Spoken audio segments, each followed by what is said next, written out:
It's called the assembly garden where we're at, but some of the things I want to point out is a lot of our plants, when you come into the garden and you go along the walkways, you'll notice a lot of the plants overlap into the walkway, and we do that so that people and plants interact.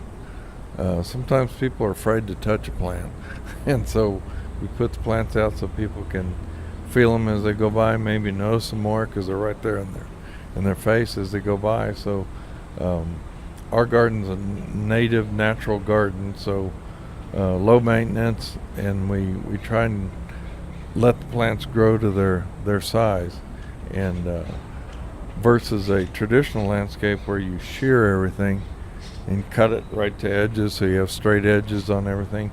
So our garden is more of a natural garden. We allow things to spread out and overlap the walkways. That perception of what a native landscape is not a highly defined, sheared landscape.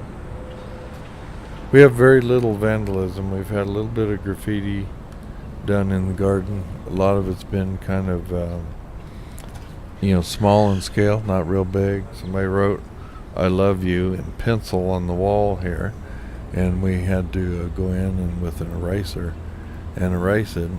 But as you erase, you kind of take some of the weathering off the paint, and so the "I love you" stuck out probably better than it did with the pencils.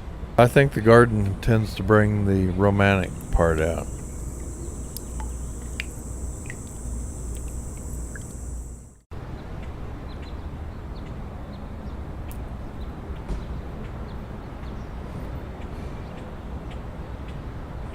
It's called the assembly garden where we're at, but some of the things I want to point out is a lot of our plants, when you come into the garden and you go along the walkways, you'll notice a lot of the plants overlap into the walkway, and we do that so that people and plants interact.